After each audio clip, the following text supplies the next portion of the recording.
Let's get going. Welcome to another week, another episode.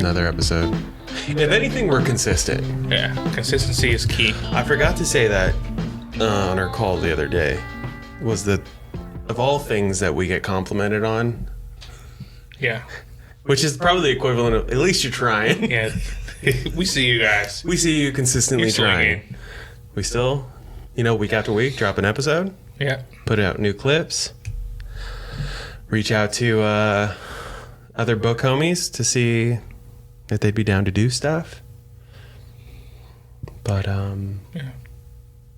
We're out there, guys. we're out there. We're out there. And, let's give it some time. We'll Yeah. grow. We'll grow on you. Yeah. If not, then that's okay. Mm-hmm. So, welcome to another week of the Margins podcast, where we talk about books, the ones that leave a mark, start a conversation, and stay with you long after the last page. Long after the last Not page. the long page. No, the last page. There's long pages too. Yeah, and there are some long They're pages. called scrolls. Yeah. Anyway. So, you want to give them a teaser? You Yeah. actually introduced this book to me. Yes, I did. Very proud of that. Today, the teaser says, we're taking on The Women, a story of courage, friendship, and what happens when the cost of war follows you home. Kristin Hannah doesn't just write novels. She writes the ones you feel in your chest for years. And The Women might be her most unshakable yet. But before that, as we always do, we like to do a little check-in. See how one another are doing. How much do you want to answer that question? Not a lot today. Not a lot. Not a lot today. And sometimes that's just how it be. Mm-hmm. It's been an eventful week. I was just telling Cristiano, wrapped a short film that I did on Sunday. Great cast and crew. First opportunity to work on actual film, 16 millimeter. Which is cool. Yeah, super cool for those that are super into film. I appreciate it and can't wait to see how it looks. I'm not super heady or into cinematography, which is a crazy thing to see. I love how it turns out, but I'm not a student of it. Yeah. Of that specific area of it. But yeah, I'm excited about that. I have another one down the pipeline. So those are some happenings, It's good. Good happenings. Good happenings. Things are rolling. Things are rolling. So, 'tis what it is. Yeah. For me, I just had a day. Had a week. Some weeks are heavier. Mm-hmm. Just got a deal. Just got a deal. Just got a deal. I've put a couple, just for the listener. We do have 5 hard questions. It's not happening right now, but I will tell you that I have sprinkled a few questions throughout the outline of what we're doing today. Some we'll do, some we'll skip. But yeah, just want to give you a heads up. Big fans of hard questions, interesting questions, anything that's going to be thought-provoking. So I thought we could use that in and out of it. Something I wanted to try. Yeah. You already saw it? I saw it just now. Have you seen the videos of this? I've seen the videos. So, we're late to it. I'm not expecting to be the trending video of this. I'm actually expecting Rachel to be upset with me, my wife to be upset with me, because she has tried and tried and tried to get me to do this, and I told her, no, I'm not doing that. But today, when I was thinking of an outline, I'm thinking, hey, what could we do? Yeah. I said, hey, let's do that trend from 2 months ago, but let's run it, because I did see a good one the other day that made me laugh. We're not doing this to go viral, because if we had been, we would have been ahead of the curve, but we're far behind it. But with that said, it is call a friend and say goodnight. I was trying to go through my friends and think of not who would be good. I do feel like I have a good number of friends that wouldn't skip a beat. I think they would just be like, all right, good night, bro. You know, yeah, a little out of pocket, a little strange that you're calling me. But I am that guy that, like, amongst all friends, male, female, whatever, I would typically end any interaction with love you, you know? Yeah. So. My friends are, yeah. You're expecting otherwise? Some people I can't call. Oh, we wouldn't be able to play it. Play it? Yeah. That's true. We'd be flagged. It would be funny if all of them, the whole thing was just. With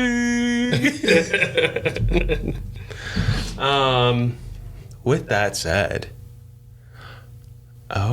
funny enough, one of the guys that I thought about,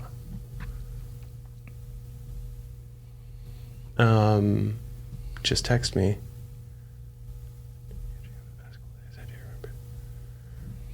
And that would be Taylor. And awesome. He's in. Okay, awesome. Let's go. Perfect. It's gonna be good. I'm excited for that. Yeah, me too. Red Rising episode, we will be having two guests, two of our friends on the pod to do our first guest spots and panel. Should be good. So it'll be fun. It's gonna be a lot of fun, guys. Looking forward to it. Yeah. All right. I don't know how I should go about who I should call. 50-50. This is turn out. It's gonna turn out crazy. It probably will turn out crazy. I'm not expecting too much from this. Let me see who I have called. All right, I think I have one.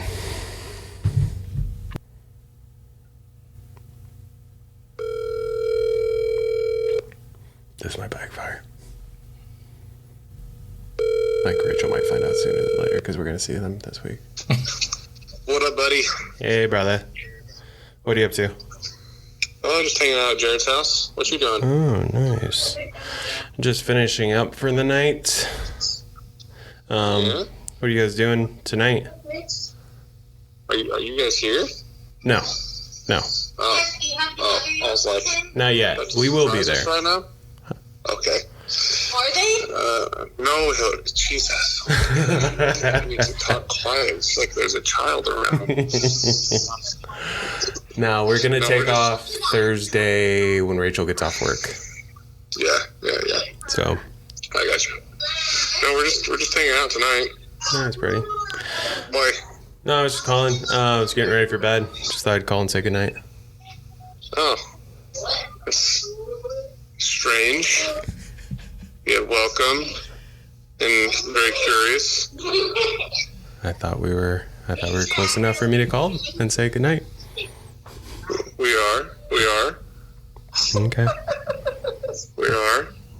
Okay. You need anything? No, I'm good. I was just, You sure? yeah. I know you guys are doing stuff, so I didn't want to say anything too late, but yeah, good night, sweet dreams. Huh? Okay. Appreciate it. Hi, brother.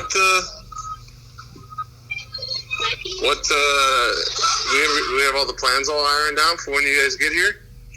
Yeah, I think Friday night we're doing Din, and then possibly, probably everything. I think we're hanging out with Rachel's family Saturday evening, like after the thing, and then probably meet up with you guys after. Okay. Yeah. Yeah. Whatever you guys got going on, we'd love to hang out with you guys whenever you got spare time. So just let us know. All right, brother. Well, good night, sweet dreams. Love you.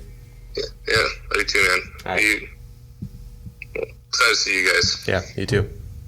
See you, buddy. All right, bye. All right, he took it in stride. Yeah. I told you. There, I'm sure he knows. Yeah, I'm sure. But Jake is not one to be on. He doesn't have social media Yeah. at all. Hillary, his wife, my other friend, she does. She definitely would know what's going on. Yeah. But I'm afraid. I'm not gonna lie. do you have someone? I have two people that I'm like, oh, it can go really good and really funny, or it can go South.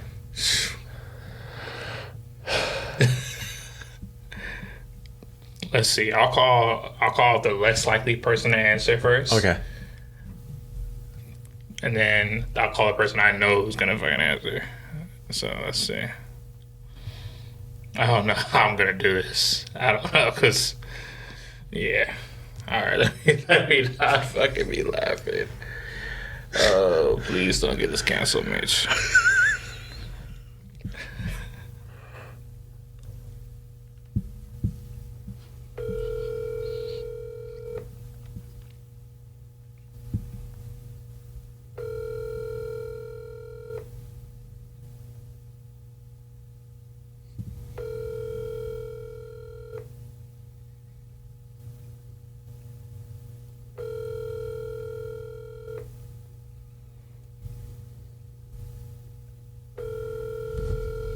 Your call has been forwarded to voicemail.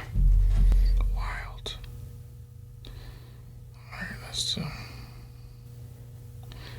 he'll probably call me back in the middle of our recording. That's what I was thinking with John too. Okay. Well,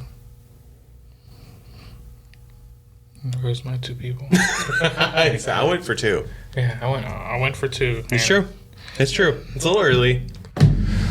So we'll have to bring them up if they'll call at the end of the back. episode. If they call back, we'll Yeah, that's a good idea. That's a good idea. Yeah. I'll do 2. If John calls me back tonight, Yeah. I'll go through with it. for sure. And yeah, if we do it later on, we do it towards the end of the episode. Just going. All right. All right, Well, like That's- Kendrick says, we did it for the gram. did it for the That's what gram. he said to do, right? That's exactly. To do it for the gram? Yeah. Yeah. What we should have done before this, which I had thought too, but it just seemed like let's get right into that, was Between the Wines. Between the wines. Between the wines. Oh yeah. Wines, did it? Between the wines. There we go. Yes. That's the correct way of doing it. Yes. So today, Yes. what do we have? We have a Cabernet from Napa Valley. This is called Folds of Honor. So today, the book that we are reviewing is The Women The women. by Kristin Hannah, which, as you guys heard earlier on the quick overview, follows the main character, Frankie, or Francis, however you want to say that, and other women who were a part of the Vietnam War. They were veterans. Yes. Yeah, that's the quick way to say that. The book is about women veterans, their life in war, outside of war, the different things they dealt with, interpersonal things, political things, social things, etc. Yeah. So this was a perfect choice. Yes. Comes from 13 Stripes Winery.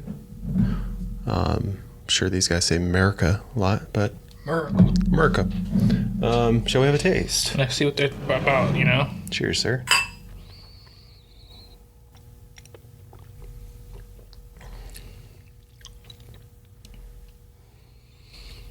Ooh. Yeah. Whoa. Yeah. Yeah. Really stings the nostrils. It's not bad. It's not bad.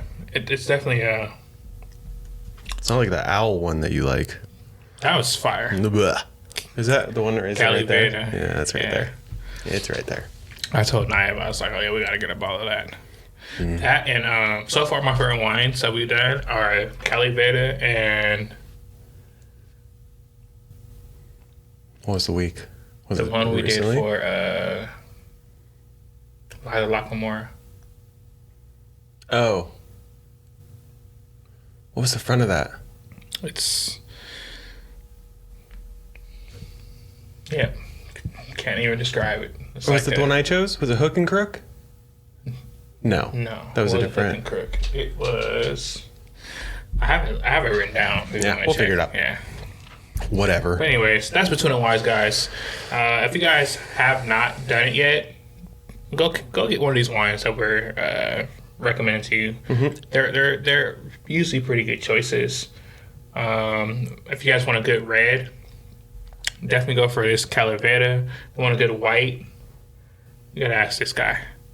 But we've done a few good whites on the show. Yeah. Yeah. A bunch of them. I lean more towards the Sauvignon Blancs, specifically from New Zealand, because your boy's from New Zealand. Mm-hmm. There's one that I really like called Matua. That's actually sold at like most large. I think you can find it at Target. But yeah, there's a handful of ones that I'd love to recommend. But most of all, I'd love to hear it from you guys. What wines we should be trying out? Any California locals, or ones that you know that sell at like big retailers like Bevmo or Total Wines and More that we could get our hands on. We'd love your recommendations. Absolutely.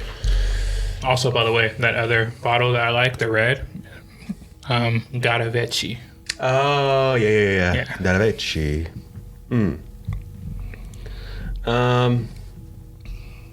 What's the longest that you've ever gone without a real bed?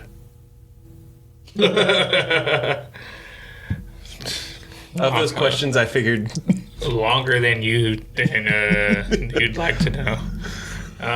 Without a real bed, like a legit bed, probably like 3 years. Yeah. Maybe longer when I was, we'll say 3, because that's what's top of mind. I know for sure there was a time in my life where I didn't have a real bed for 3 years. And I was happy. I was happy. Yeah. Life was simple. Realistically, yeah, you would think that. I mean, as we get older, you realize and this is such a it's on topic, but it doesn't have to do with it specifically. But as you get older, you invest in like your sleep, and you realize good bed, good blah, blah, blah. But when you're younger, to actually piggyback off of what you're saying, that had little to do with how my current state was. Yeah. You know, it's just a place to crash. Yeah. Yeah. Crash being the key word. Yeah. Because most of the time I always tell Rach this, that growing up, I would go like days in, like not coming home at all. And then I'd get home and my mom would be like, "You look exhausted." I'm like, no, I'm going to grab myself. I'm going to go. And she'd just say, sit on your bed or on the couch for 5 minutes. And if after 5 minutes you still want to go ahead. And I was like, okay, whatever. I'd sit. Out. Knocked out. Yeah. Knocked out. Crash. I think the longest I went was, I think 8 months. When I lived in Salt Lake, shared an apartment with my older brother and our friend Brooks. And I did have like an air mattress, which is a bed. I had an air mattress. That doesn't count. That deflated. Fucking wake up on the bed, on the floor every morning. All of us had beds that deflated. At least ours had like the motor in them, except Brooks, who every night you heard before him going to bed, or every night before he went to bed, you'd hear him pumping the mattress up with air. Naughty people, dirty minds. So yeah, that was the longest I went. And so I always ended up either on the futon we had, and then I'd get yelled at because your boy would drool on it. Mm-hmm. And then we couldn't have company over because I had drool marks and it looked like something else. Hey, it's all right. It's all good. You know. Let them guess. Yeah, let them guess. Mystery fluid. Mystery juice. The best. All right. For anyone who hasn't read The Women, here's a quick version. No spoilers. In 1965, Frances, or Frankie, McGrath volunteers as a nurse in Vietnam, where she meets Barb and Ethel, 2 women who will change her life. Together, they face the war, the cost of survival, and what it means to truly be seen in the world that refuses to see them. Now, we'll get back to the deep story and discussion later, but first, some questions that hit whether you've read the book or not. Let me put this advisory out. We're trying something new this week. And we're going to get to our questions right away. Listeners, I know some of you like to check out if you haven't read the book yet, in case of spoilers or because you don't know the book. I want you guys to stick around for this segment, for 5 hard questions. It is our bread and butter. It is what we feel is what we have to bring to the table, as I've said in past episodes. Yes. What makes us unique. Yeah, what makes us unique, and what I feel will bring you back for future episodes. So we'd love to have you. So we jumped the gun and decided to bring up 5 hard questions sooner than later. Again, it's so that we can reflect the themes that are found in the book. We have a couple questions that are very book specific. No spoilers ever before this point. Following this segment, we'll get into fan casting. We'll get into a deeper dive of the book, the themes, the writing, and everything. So for you that have read the book, stick around for that. But yeah, anything you want to say before we get into the 5 hard questions? No, I'm ready. Let's get it. Go. Question number 1. Frankie steps into Vietnam completely unprepared, learning as she goes. What's the moment you got thrown into something way over your head and had to fake competence until it became real? We talking about like last month, this week, today? Because yeah, shit happens every day, right? Yeah. I mean, acting alone is literally, I don't think we coined the phrase, but it is like one of the first suggestions of or advice that you get while doing anything, any audition, any talking to, said producer or said co-star, is fake it till you make it. Gotta fake it till you make it. Fake it till you make it. Because otherwise, I don't know, there's a part of you that instills trust that way. Now, many people can see through the bullshit. Yeah. Some people are not good at faking. And maybe that's a tell to be like, hey, maybe you shouldn't be acting either. Because if you can't fake it, get out. Mm-hmm. But you want to instill confidence in other people. Yeah. So what's something that I had to fake it till I made it?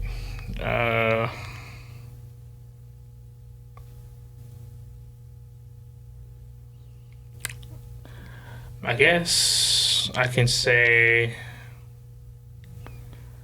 when I got to London, I had to get a job. I had to get a job fast. And so the very first opportunity that came on my plate was one of my past friends named Monica. She was a promoter in the club scene in London. And she's like, oh yeah, I could hook up with a job. And she got me a job for one of the top, photography job for one of the top clubs in London. And then after that, I did one night, and I ended up for maybe, I think it was an 8 or 9 month contract. So I just worked for 3 different Central London clubs. Before then, I dabbled in photography. I wasn't super serious. I was more artistic with it, If you guys do a deep enough dive, you guys should probably find some of my more artsy stuff because it's out there. So I did this super unprepared. I had to borrow a flash. At first, I went without a flash. I just had my camera. So a bunch of very dark photos. Not that great. How'd that go over? Initially, I said the top 10. Okay. And they're like, you don't have more? I was like, I'll send more next time. Y'all gotta pay a little bit more, or I just was giving you a taste. I didn't even have an excuse. It was 200 wasted shots. Shoot. And 10 decent shots. Yeah. But the 10 decent ones were good, you know? But, oh my gosh, so awful. And so the next time I had it, I went and spoke to the photography department head guy who would loan out all the equipment. I was like, hey, I got a job doing photography for a club. I need help because I don't have any money to buy anything. He was like, yeah, no problem. So he let me borrow it. He was like, if you lose it, you gotta pay you back. He's a super cool guy. And of course, I didn't lose it. I ended up using it for a lot of my early photography jobs until I was able to afford to buy my own stuff. But yeah, so interesting. Fake it till you make it. I was shitting bricks. Did you ever get close to shooting a wedding? Yeah, I declined it. Yeah. I declined it. I got so close so many times because I'm like, great payday. Yeah. Probably great opportunity. I mean, I know great opportunity to practice craft and all that, but the fear that you are midway through the night and you accidentally format an SD card, or you lose that SD card, or you just like. So the reason why I turned down the photography job, because by then I had done photography, not a problem, and I was taking like photography courses and stuff. Hence why to connect, not a problem. But the reason I turned it down was I worked in hospitality, bro. And anything that connects to like people and their wants and their emotions, they get pissed off of really simple things. So the fuse is so much shorter. Yeah. For all these like lovely events, their fuses are so much shorter. You know. So I couldn't bring myself to do that level of photography because I honestly didn't want to deal with the fault of them just not being satisfied with what I brought. Even if what I thought was good, they just may think it's not that good or it's not their vision. And now it blows up. And at that point in time in my life, I was fucking... yeah, that wouldn't have went well. It wouldn't have went well. We would have both blew up at each other. Yeah. So I already knew like my limits. And so for me, it was like really simple, basic things. So club photography, nightclub photography, little artsy shit. Like, and I used to some of my best shots I actually took on film, and because I used to develop and stuff. Yeah. And these are separate professors that would send you off to do these kind of projects and shit. And so when I realized I can develop film like really well and take these really cool shots, I started doing that a lot. But mind you, I'm still working, going to school, and then after I get off my other job, I'm going straight to the club to take pictures. I eventually burned out on it, and I was like, I don't want to take pictures for money. No, everyone's shallow as fuck. It's always what kills. Like, at least for me, for all of you photographers that are out there that keep it rolling, I commend you. Stuff is a grind. Yeah, as soon as you do it for money, and you don't have as much invested, because there's those that are obviously love photography to its core, and I think I liked it, but the moment that it started becoming a hustle, I was just like, I don't love this. Yeah, it's not great. No. Imagine like you take these shots, and like, oh, this is great, this person looks good, and then for me, I would turn in like a shot list and stuff, and I'm like, oh, this girl is so ugly, this is too fat. It's just like ended up being. I fucking hate it. Yeah. I hated it. I hated those days where I would have to turn in my shot list.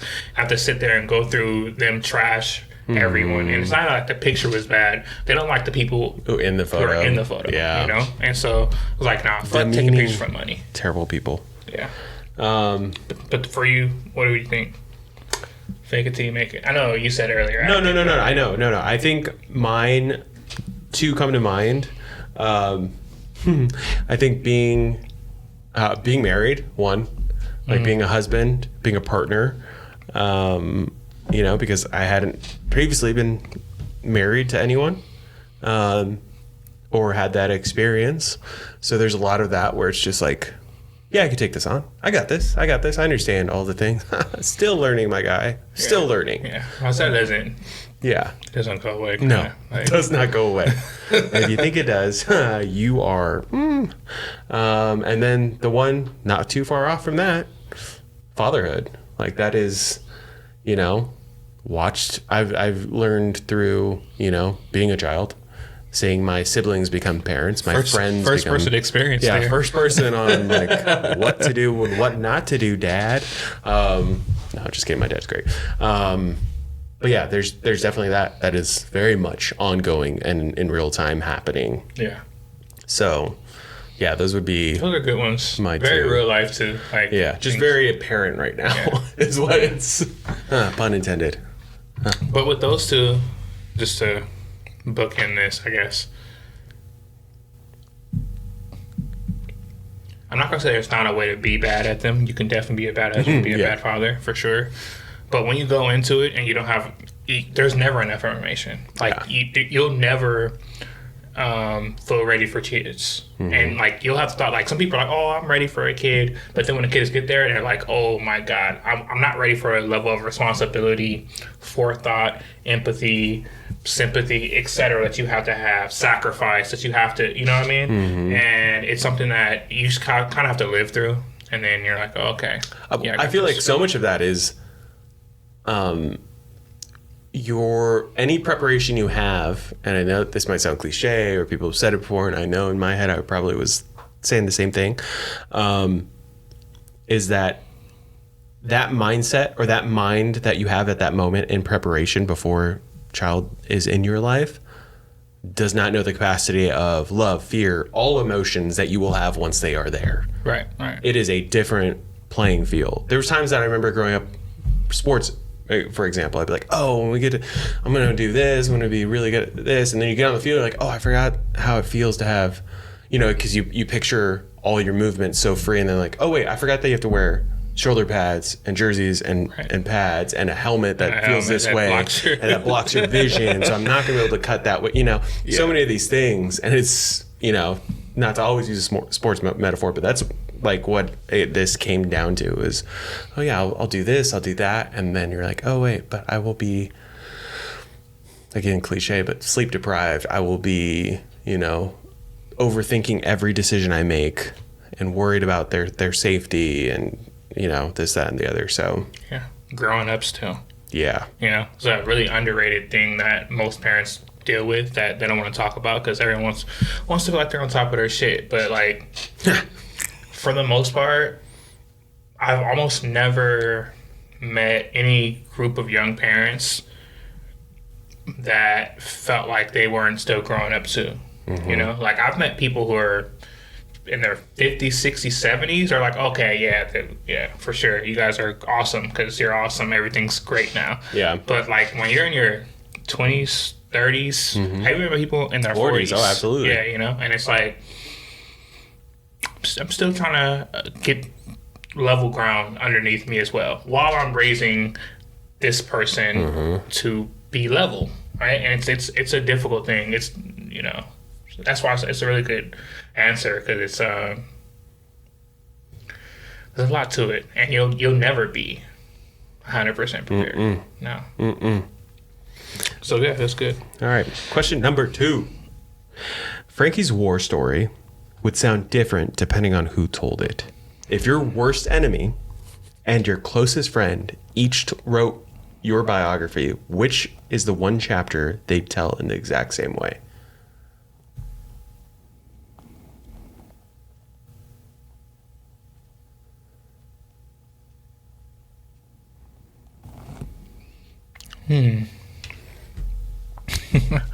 That's tough. That's tough. Good question.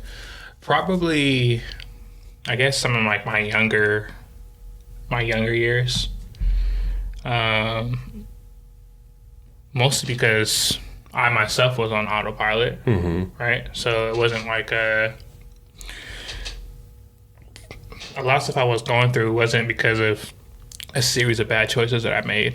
It was a series of choices I had to live through. You know what I mean?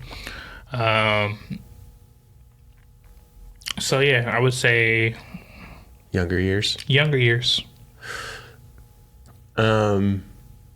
Two things came to mind. The first one was at least this part, Max's first year of life, I think undeniably is the way it is. So I don't think my worst enemy could say like on both sides. I don't think my worst enemy could say that I haven't given my like everything for this and been fully committed. But as you said, your younger years, I definitely was like, oh, but also my worst enemy would have my ass in middle school. Probably high school too, but I think my closest friend would have my back as far as my high school years go. Yeah.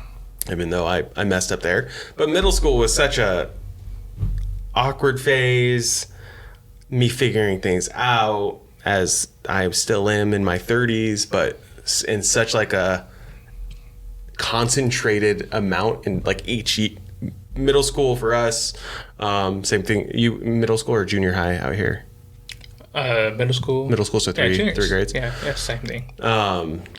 Middle school for us is 6th, 7th, 8th, and each of those, I swear, I was in a different friend group with different style and like different genre of music and everything, just playing the field of figuring out who I was. So yeah, maybe that.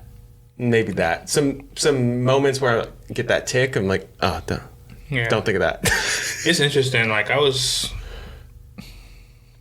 said this before. Yeah. I wasn't a great person. And like I'm not the kind of person that like looks back on things or for myself or for like, let's say my parents or anyone. I'm like, oh man, they shouldn't have did that because they just didn't have their shit together. Right. For me, I'm like, oh, they were going through things and therefore they dealt with the tools that they had. Yeah. So for me, I was dealing with the tools I had.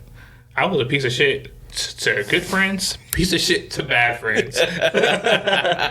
For sure. Almost in so 6th, 7th grade, they were like, bro, we're not gonna let you pass. Like you don't do shit. We know you can do it, you just don't. You don't want to go to class, you keep getting kicked out, you've been to 3 different schools. What can we do to help you want to do this? And I didn't really give a fuck. The only thing that scared me was that I used to like talk about people a lot, and I was like, damn, if I get held back, everyone's gonna have everyone's gonna have ammunition.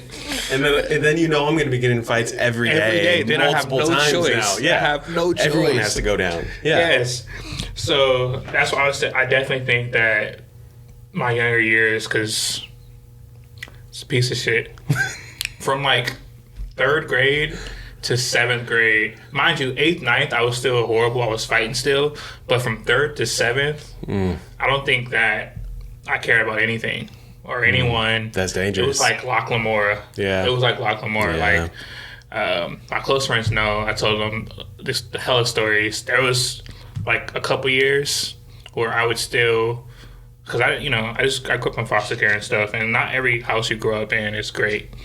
But anyways, there was a couple of years where I would steal lunch every day. Like, and so in elementary school, everyone would go out for recess, and so I knew I'd be hungry, and I didn't want to like digging in the trash, getting food, because I didn't want people talking about me, right? And I got caught doing that for this chocolate chip cookie. Never forget that. And so I was like, okay, I'm just gonna steal everything. And so I said, we used to keep our lunch boxes in the closet, and when everyone goes out for a recess, I come back in, go through everybody's shit. I used to take Lunchables, Caprice, everything, bro. And so when lunch comes, I didn't think it was funny then, but I think it's funny now. Like the best thing in your lunchbox was fucking gone. The thing you were looking forward to, snack pack, gone. Yeah, gone. If you had like Hot Pocket, peanut butter jelly, something, whatever it is. Depending on how hungry I was, that shit was gone. Especially if you had like sweets. And so it took like a year for them to catch me. And then when they caught me, man, they didn't know what the fuck to do. They were like, should we expel him? Should we suspend him? Should we feed him? Yeah. And so eventually they were like, it was actually my actual teacher whose class I was stealing from. She was like, no, I think he's just hungry. Like, we should just make sure he has food every day. And like, make sure he's taken care of, and I think that should be okay. And so I stopped stealing everybody's food after that year and a half or so. But for sure, steal everybody's shit. Not just food too. I steal other stuff. Anyways, not a great person. From 3rd grade to 7th. Man, that lunch story reminds me of that. I can't remember if it was a charity or whatever, but there's that commercial, that kid that it's like, oh, lunchtime, and he opens his lunch. And there's nothing in there. He's looking around. Everyone else has food. Yeah. And he's like, he raises his hand and asks if he can go to the bathroom. And you could tell he's like killing time, walking around. And he gets back and he opens his lunch and it's like half of someone else's sandwich, half of someone else's apple, and they all put it in. I'm always just like, the world's amazing. That shit's not real. I'm gonna ruin that for you guys right now. Like, if you ask somebody for something, like, It's not happening. It's not happening. There was people, they even want the shit, and they'll just because you ask, they're gonna eat it or drink it. I know firsthand. It's just not real. But that's fucking funny. It's funny. That's hilarious. All right, question number 3. In the book, friendship is a life-saving skill. It is. Who's the friend you'd call if anything went sideways? And what makes them that person?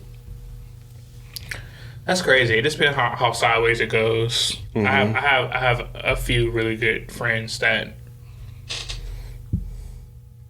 no questions asked. Yeah. You got that King of Ashes, Khalil? Yeah, like no questions asked. Tell me when, where. Jeremy Renner, the town. Yeah. Yeah. I guess it does. That's that whole thing. Naturally, both of us, our answers are Rachel and Naya. Yeah. Obviously. Yeah, that's exactly. But you bring up a great point where, say it's a spider. Say it's an insect of some sort. I'm not calling Rachel because Rachel would run out of the house. Yell at me to do it. And that's not me complaining about her. That's just being real. Does not want to do that. So, different strokes for different folks. Yeah. And so, I rely on Naya for a lot of stuff. A lot of it's, moral. Yeah. More so, keep me in between the lines. Yeah, I got that. She guides me that way.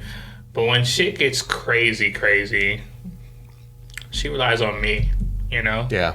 And I like that. I like that I'm someone that can be relied upon. At the same time, one of the things that I really liked about this book, it made me emotional, is the same thing that I have something similar with my friend group as well. Or I don't ask for help a lot. Shit gets hard. I don't ask for help a lot. But if I did, if it's within their power, whatever it is, they'll find a way. Yeah. Sometimes they'll even say no if they don't think that it's beneficial, right? No, that's not what you need.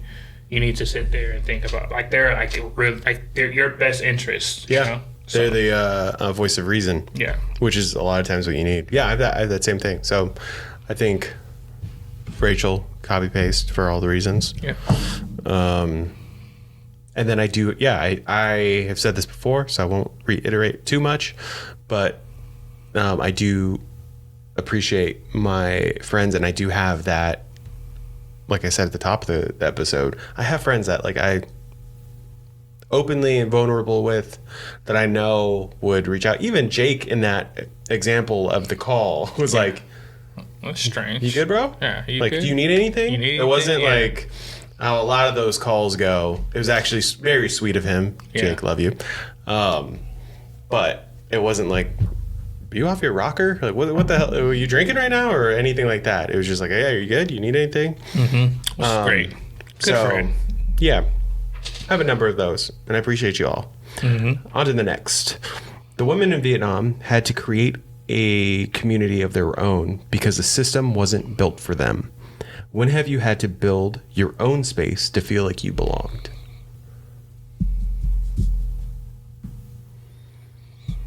College.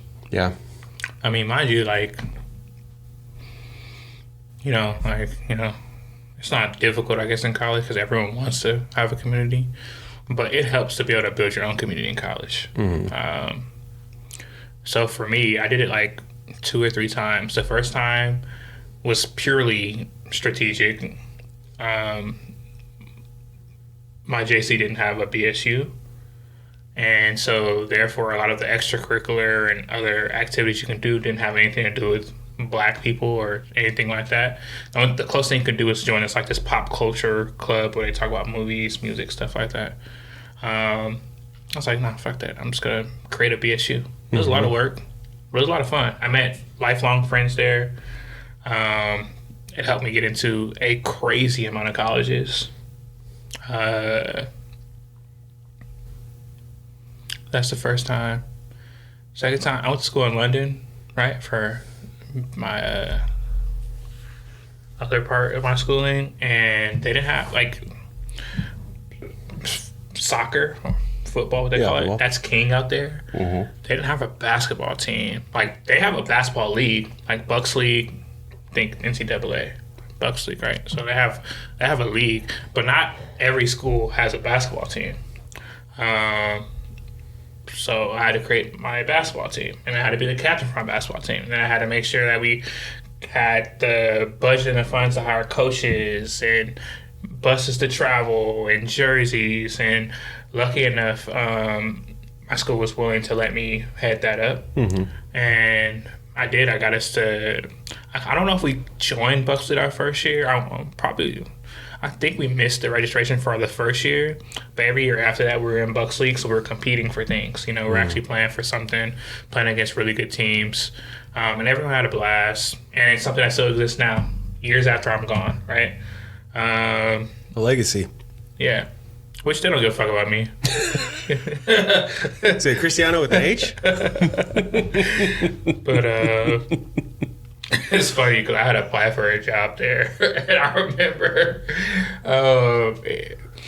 I was still very jaded at this time. This is pretty early on after I graduated, and I went in like y'all should want me to work here. Like the students fucking hate everyone, all the administration, because y'all don't do anything that they want to do.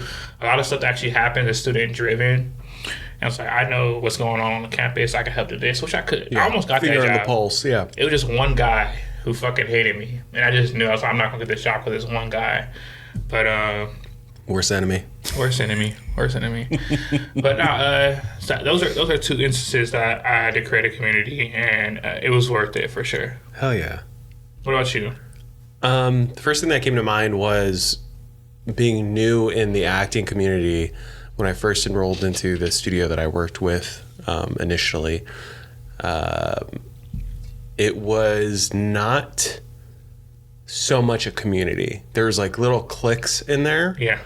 And I knew that if we were gonna get better, because we rotated scene partners every couple weeks, I knew it was gonna take too long for us to really benefit, and because you have to be able to drop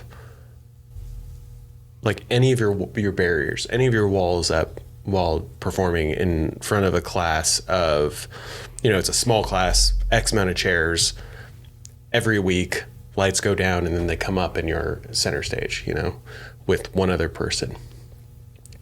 So you learn, or you have to learn to get vulnerable quick. Yeah. Or you just don't progress, and you hinder not only your advancement, but your scene partners, and most of the time the whole class, because the feedback you hear from, I learn more hearing my instructors give pointers and insight on other people's scenes than my own, because mine was go, and things I already knew, whereas when you get to become a student of it and you get to sit back and watch how someone thinks, I just saw that a community would be so much more beneficial, where we started hanging out in the parking lot afterwards. It was first that there's two or three of us that would do that every week. Mm-hmm. And then more would stay after, and then more would understand that was what the feeling was.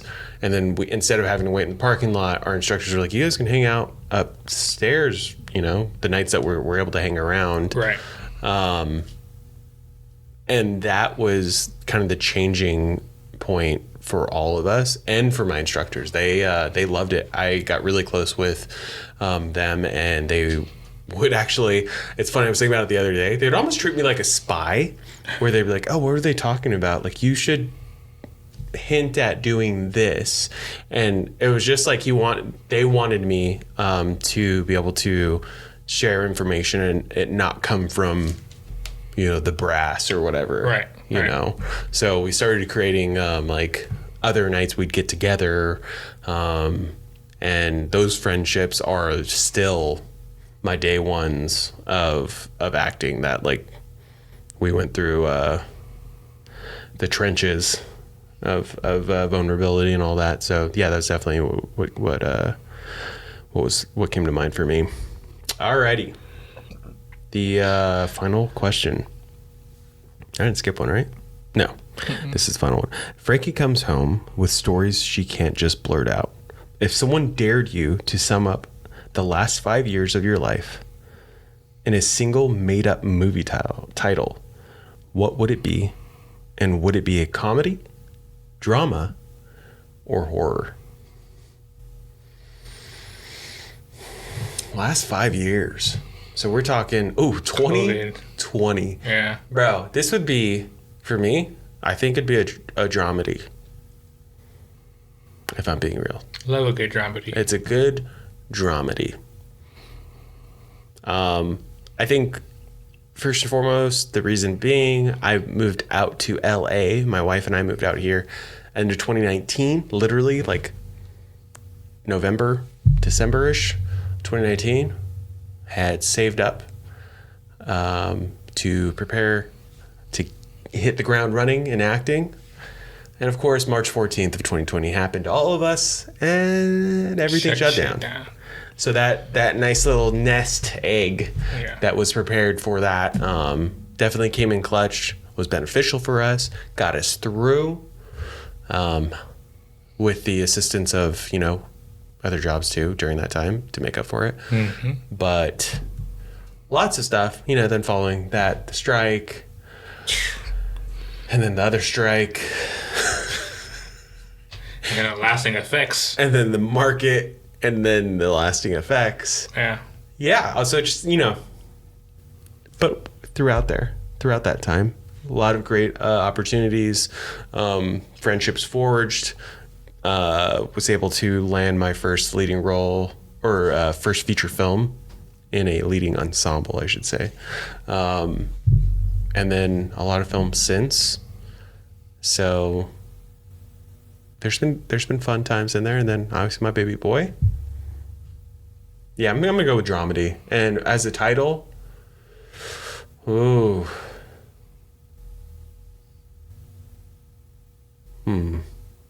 have to think on that. I'm not gonna give you an answer because that's too. I'm the one who prepared these questions. I still don't know what that's so hard. Come what may. Come what may. Come what may. I like it. Yeah. What about you? 5 years.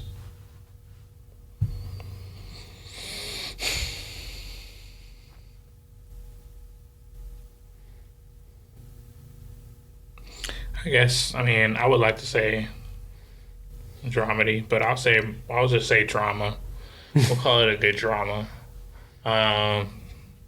Not in like a bad way, though. No, that's what I was going to clarify. Dramas there's a lot of happy in dramas, too. Yeah, it's not in a bad way. It's just that the tone isn't like... The tone isn't... Happy. Yeah, not happy, not comedic, I should say. Yeah.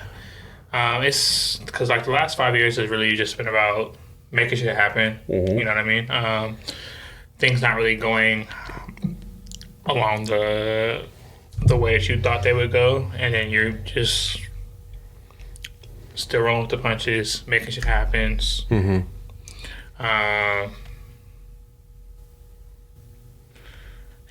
For same reason. So you have COVID, which fucked everyone. You have a blip, basically, where you have this professional life of working or whatever it is, and then everything shuts down, and it's not like everything just turns back on. It has to ramp back up. Yeah. Right? So COVID... the after effects lasted years after. When I just came back into the country not too long ago from when COVID happens, so I'm thinking I'm about to kill it. Yeah, because I'm doing really well, just traveling and working, and I want to come back into the country and do what it do, make it do what it do, and I did not. It did what it did. It did what it did. Yeah, so if I had to put a title on it, I think it's already a movie like this called this stuff. Just go with it. Oh, just go with it? I've seen... I guarantee you that. It has to be a title. Yeah. Yeah. Or no. There's parts of it. Everything Must Go. That's the other one I was gonna say was Will Ferrell's is Everything Must Go. Yeah. But I love that movie. To be fair to what actually happened as a whole, just go with it. You know. I think Just Go With It is that a Jack Nicholson movie? It definitely has to be a movie because right? I'm getting when I think about it, this picture pops up. All right. And if I had to make a one-to-one comparison of a movie that already exists and the last 5 years,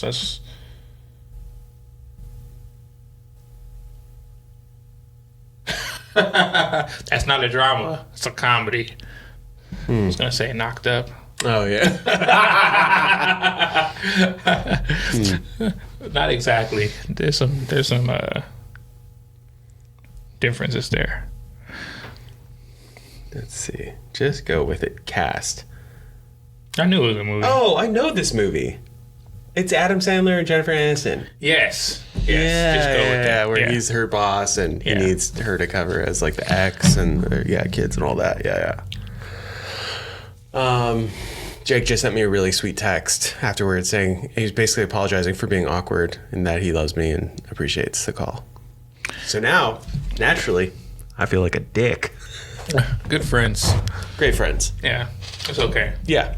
What's that? That's How Deep Is Your Love? How deep is your love? So. Wait, was that what you were referencing? I was thinking about the house music song, How Deep Is Your Love?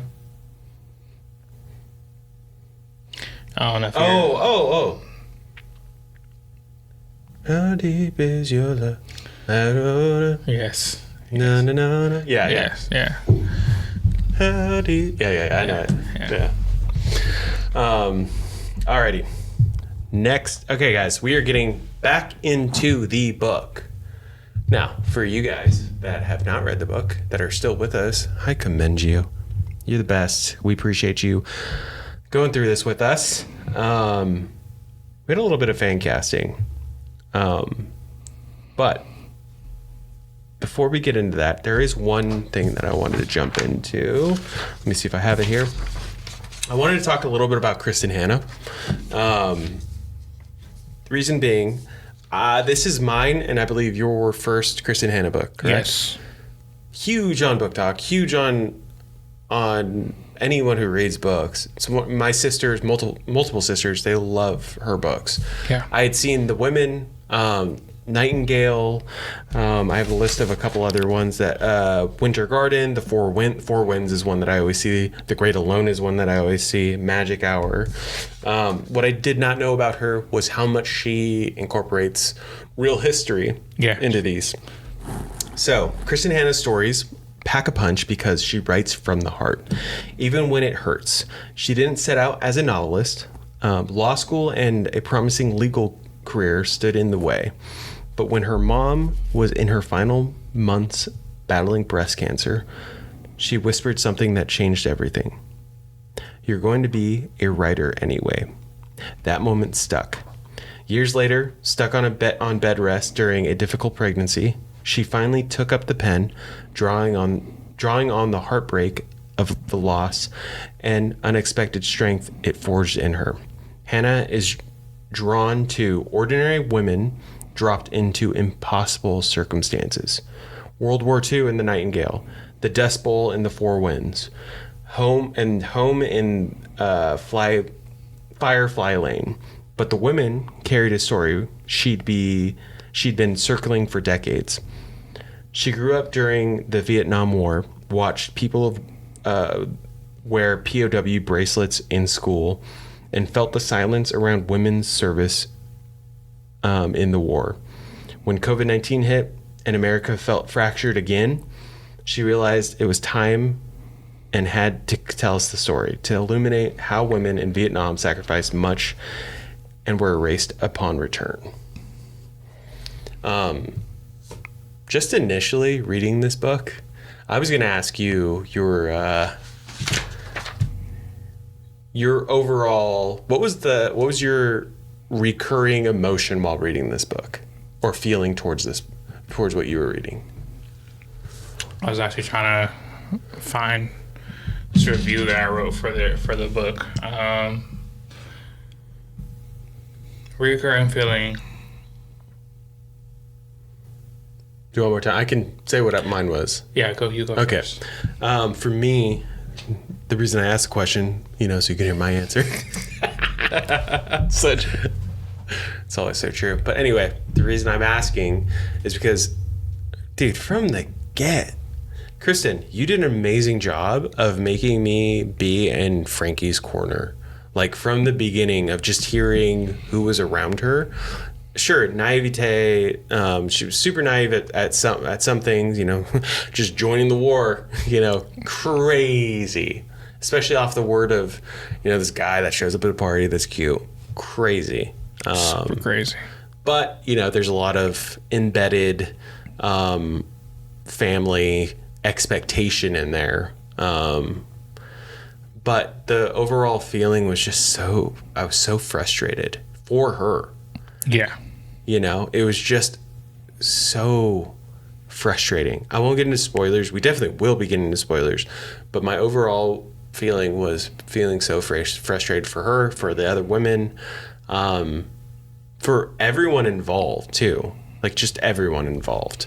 It just seemed like a frustrating time to be alive. Absolutely. Shit. Like imagine going through something and people just, you're telling, I went through this, and they're saying, oh, there was no women in Vietnam. Yeah, that line over and over. That's crazy. Blew my, the fact, like, there's Frankie's thing that we'll get to, absolutely, which is so unique and so frustrating on its own. But the overall thing that happened to all women that came back from service was people telling them, oh, well, women weren't in Vietnam. Right. So you've seen what you've seen. You've experienced what you've experienced, and people are just straight to your face saying, you're crazy. Gaslighting you into believing. Well, not even gaslighting, because that's them. They would then know that you were lying and then be lying. They fully believe that they were correct. Yeah. So, yeah, that was from beginning to end, I was just like... I had a few different emotions, I guess, when I was reading the book. Mm-hmm. I almost called you a few times when I was reading it. I was in like the middle of the book, I told Maya, I was like, if this is what women go through, it's very draining. That's what I'm saying. It's her very writing, draining. Like, just because not only is it like historically accurate, yeah, it's like it's a perfect use of character development, character depth, pacing, mm-hmm. right? So she almost uses it as like a literary tool to walk you through and make you feel what's going on in each moment. Yeah. Because a lot happens. Like, they cover so much ground in the book, years and years and years, yes. right? Which is difficult to do. And to stay engaged. And to stay engaged, right? Yeah. So a lot happens. And so throughout all these things going on, there's so much... not just happening to like the main character Frankie, but happening around her, to people around her. It's a tragedy at the same time. It's insanely interesting to get a different point of view. Mind you, my uncle was in Vietnam. Mm-hmm. I'm really close to my uncle, so I grew up hearing stories about Vietnam and mm-hmm. what happened and how people were treated. So I'm pretty familiar with this, like the historical context. But it was all from like a man's perspective, a black man's perspective. Mm-hmm. So I really did enjoy reading it. And honestly, what really like boosted the storytelling was that you didn't just get it from Frankie's perspective. You get it from Barb's perspective, get it from Ethel's perspective, mm-hmm. right? And by all means, they're walking different paths. Yeah, right? They're all nurses. Yeah, but upon return, yeah, Even, I mean, during, not to cut you off, during, it's a little different for them. Yeah. But especially upon return, it's just like, very different. Different lives, yeah. Even different motivations, right? And I think that's like one big thing so whenever I read a book, what determines like a great book from like an okay book for me is usually like the motivations for characters to get from point A to point B, right? Because a lot of times shit just happens and it's like, oh, that was great, that was cool, but it's plot. It's plot. This book, I never questioned the motivation for anything, except for a couple love interests. One love interest, question that. But I get that. I never questioned the motivation for anything else that happened in the book. Her wanting to go to Vietnam, wanting to make her parents proud because they see how proud they were of her brother. Her wanting and then not acting out on love, right? Wanting and then acting out on love. Her trying to find a balance. Actually reaching out for help and not getting it, and then having to figure a way through it, right? So I don't want to go too crazy deep into it, but for sure, it was definitely draining. Just to answer your original question, that's one thing, and not like in a bad way or anything like that. Just like in a way like. I told Naya that it was draining, but I also told her, I was like, if a man wrote this same book in his perspective, it would have been half the length. Not because they didn't go through all the things, but because how descriptive every section is, right? Every section of life. Because she doesn't just go through wartime. She goes through pre-war time. She goes through post-war time, right? You're only halfway through the book when Frankie gets out the army. There was definitely times. There's a book prior to this. I was gonna say previous. Prior to this, that we read. No shade on it, but Flashlight by Susan Choi that I had been reading. I was a big fan of. Still like a lot of it. But I had told Cristiano when deciding whether we should cover it or not. I said I'll put it like this. There were times. For that book, there was times that I thought I had to be either half or 3/4 of the way through, and I'd look, and I was at 20% or like 15%, and I'm like, oh, or like only so much, so Whereas same thing. Yeah, this book had that. But I was surprised, but not. It didn't make me want to detour from it. Yeah, I was just like, shoot. Like, what more do you got? What more is about to happen? Yeah, Whereas with Flashlight, I was just like similar, but not as invested as with Frankie's story. Yeah. I will say. So with this story, going back to like the very first thing you said, you really become Frankie. Yeah, you do. I think that's what is the huge draw in like getting through all the sections of this book. And you basically live that out, I don't know if you felt it, but I was reading and reading and reading. I don't know if I should actually say this for a different part of the episode. Different part of the podcast, but I felt the buildup. Yeah, same. I felt the buildup, like, and yeah, so I'll save that part for it because I have a question now. You said the same thing, or you said something super interesting, which was that there's a lot to get through, and it made it like each part was so like you're invested in it all the way through. Right. You really get to see this was like beautifully done as far as a story arc, because our Frankie. The Frankie that you're with at the very beginning definitely isn't the Frankie that you're with at the very end. Oh, she's young. She's vibrant. She's curious, so much curiosity. Naive, right? Yeah. Naive for sure. Trusting and then life. And not even. A very specific life happens to her. So, but you grow with her, and it's not so much like you pick up. And you change the page and like, oh, she's different now. No. You change with her. You see where the scars come from. You understand them, and because of that, I feel like it's a very engaging story. But yeah, I don't have besides the synopsis that we did before this, before we do fan casting, but we kind of briefly gone over this. For those of you that have not read the book, for those that have, Frankie's brother gets drafted during the time of the draft for Vietnam War. Family's very big into supporting the troops. Yeah, a Navy family. Our Navy family. They live in Coronado.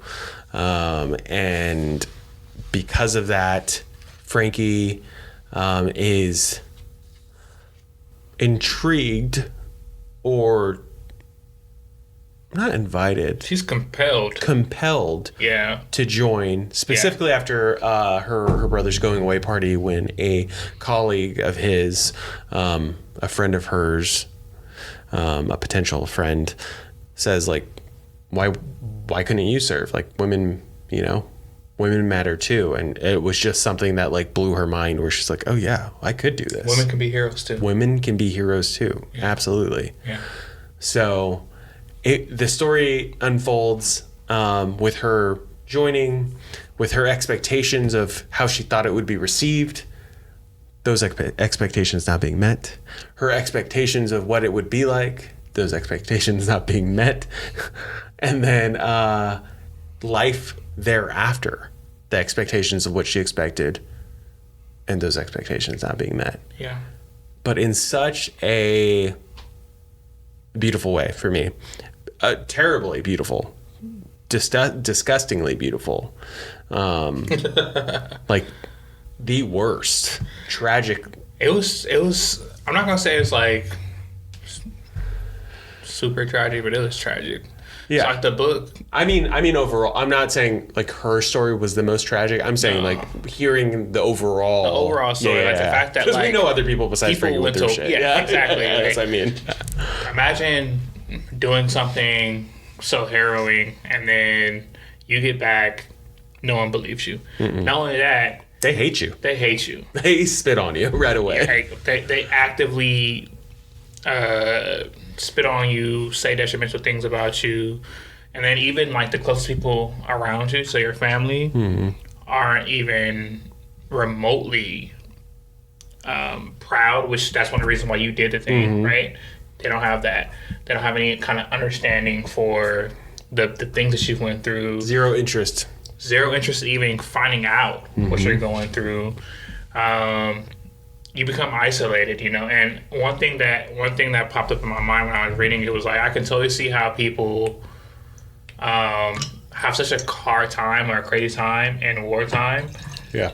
And then they come back home and they wish they go back to war. Yeah. Why they sign up for the next tour. Yeah, like it makes a lot of sense, because it's so unfulfilling to have to go through such a colorful, I'm just using that word loosely, like such a colorful, intense amount of things, and then come home and everyone's in this metronome. Yeah. And for you, it's like, what the fuck? Like, what's going on? What's wrong with you guys? I'm not the crazy one. No. You guys are fucking crazy. Like, that's one of Frankie's first thoughts when she came back, was like, even before she came back, because I think like they started to introduce the fact that people in the stateside weren't happy about the war and didn't understand and all sort of stuff, and some of it was rightfully so, right? Because the government was lying about the amount of people who were dying. Lots of propaganda. So some of it was like, okay, understandable. But other parts of it were like, oh, I can understand. People are giving their lives to make sure you're free and do this and have life that you live, and then to come back and be disrespected and not honored is kind of crazy. I wouldn't say that it was like the other side, as in those that didn't want the war to be happening or wanted us to pull out and all that. I wouldn't say that it was like so explained, but Kristin did a great job of weaving it in, whether it was through the letters of, Frankie's mom, or hearing about Barb's brother, or, you know, just what's not being printed in the newspaper in Vietnam and like the correlation there. You know, I know that. I don't know if we're gonna get to fan casting because I have a lot to say about the characters. No, go for I have it. a lot to say. Yeah. Frankie's mom is one of the most interesting characters I've read. To be honest, the whole letter thing was super interesting to me in a couple different ways. Mm-hmm. So, Frankie's mom, I originally didn't have a strong affinity to her because she was so businesslike in her letters. Mm-hmm. I fucking hated reading her letters to Frankie. It was so Frankie's are always super personal, especially when she first got there. You know, she's not trying to let her mom know about all the shit that's going on, so she's like giving her the flowery version, right? Yeah. And then asking for some goodies, which happens if you're abroad. Yeah. Always. And the mom writes back, and she's like so businesslike, and I fucking hate it. It's almost like she takes on the personality of what the dad was giving off, and so that's what since the dad never wrote her, right? She's the one that's giving that to her daughter. Yeah. Which I didn't. It took a while for Frankie's mom to grow on me. Like it took for her to come back, and interact with her for me to be like, okay, I understand her character now. But at first, I didn't even want to. I was like, I don't get her. I don't really want to get her. Like, are they super rich and they just didn't like they had maids and she didn't raise Frankie? Because I didn't understand the level of I don't know what the word is, but like there's almost like there's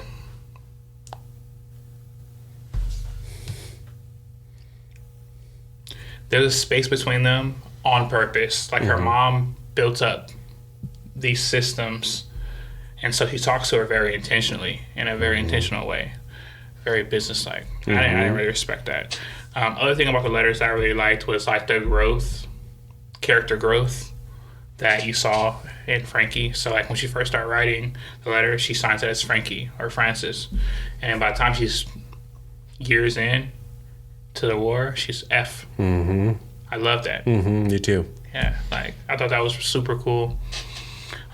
Honestly, Kristin Hannah, Yeah. it was a good read. It's really difficult. What I respect so much about the book overall, in terms of like their writing and stuff, to have so much information, to cover so much time, Yeah. for the continuity to be perfect, for the character development, like I said earlier, character depth, because character depth is super underrated. But every character, there's layers to them, you know. To take everyday situations that people deal with, like I'm not gonna say it's every day, but it's pretty common for someone to be married and then be talking to someone that may have a crush on them, right? And this is something that, like, my friends in the military, they talk about. There's Jody. Anyone who's in the military, you guys know who Jody is. So basically, it's a thing. Like, that's a real thing. And, like, I think she did a great job at... You never have to suspend your disbelief when reading this. No.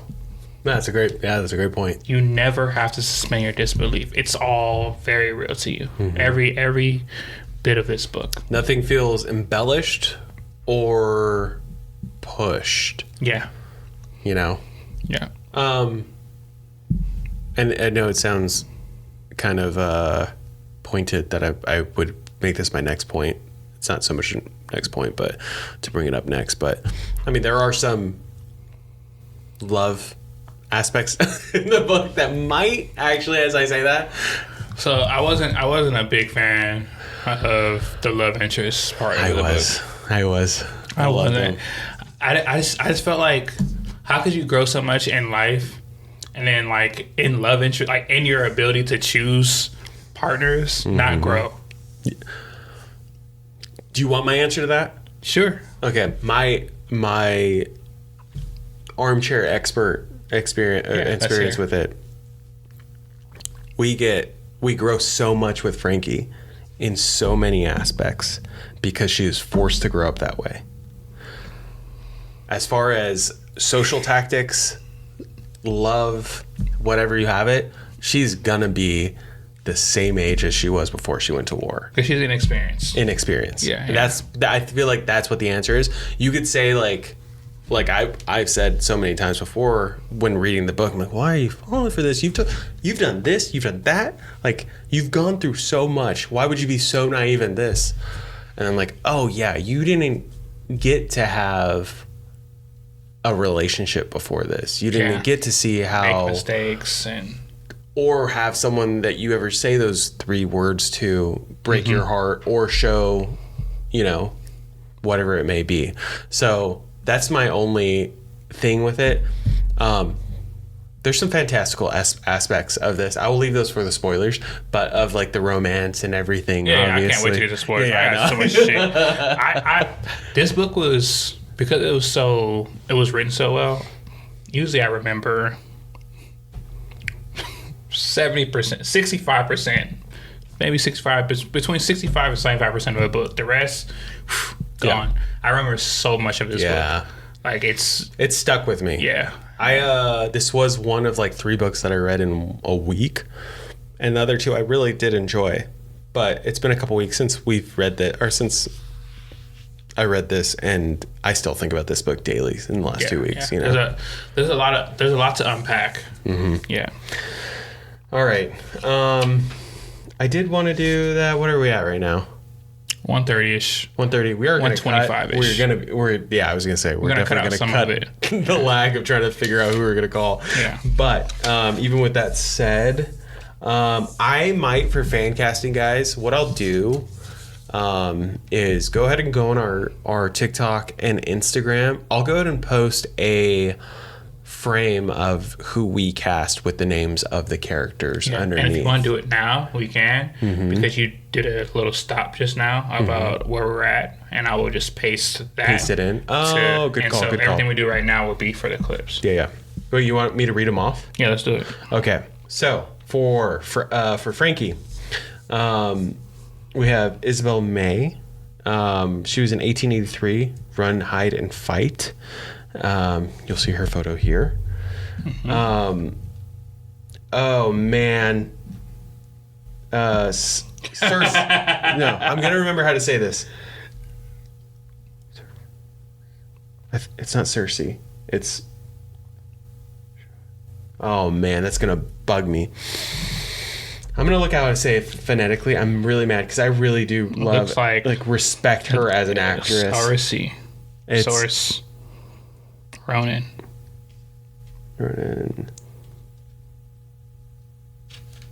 Pronunciation. Saoirse Ronan. Wait. Yeah, Saoirse. That's what it is. Okay. I was like, wait, Ronan in the first name? Whoa. Saoirse Ronan. No. Saoirse Ronan. She was in Lady Bird, Little Women. She's in like literally everything. She's in the movie The Atonement. I hate that movie. Rachel told me for years, you should watch it. We watched it. I hate that movie. What's her name? Keira Knightley. Yeah. James McAvoy. Her. Benedict Cumberbatch. Big names in that movie. Huge names. Yeah. Anyone else would probably love that movie. I didn't like it. For Barb Johnson. Samira Wiley. She was in The Handmaid's Tale, Orange is the New Black. Danielle Deadweiler, love her. She was in The Harder They Fall. Did you watch that? Oh, Netflix, you gotta watch that. So good. Lakeith is in that. Jonathan Majors, Idris Elba. It's Western. Cowboy. Oh, yeah, I did see that. Yeah. I did see that. Okay. She's in it. She plays like the... Just didn't remember anything. Yeah. I definitely watched. She was also just in an episode of The Bear, and she did so well in that. And then I also, in these, I put... I had 90s. I added, like, actors from different nostalgia eras. Pick. Yes. So Angela Bassett from the 90s. Yeah. For Ethel, we got Maya Hawke, who's in Stranger Things. Caitlin Dever, I think. From Booksmart, Dope Sick. She's also in The Last of Us. and a handful of other ones. And then for the 90s pick, Parker Posey, who you just caught on the new season of White Lotus, but she was in great films like Party Girl and You've Got Mail. For Rye Walsh, we went with Brandon Sklenar. He was just in 1923 Midway and It Ends With Us. Nicholas Hoult from the great and Mad Max, Fury Road, X-Men. And then for a 90s pick, Dermot Mulroney, who was in My Best Friend's Wedding, Tragic Effect. He's also in New Girl. I can't remember what his name is in New Girl, but he plays the rich guy that Jess dates. And then for Jamie, Alexander Ludwig from Vikings. We've brought him up before. Yeah, we have. Lucas Till, he was also in X-Men First Class and in the new MacGyver.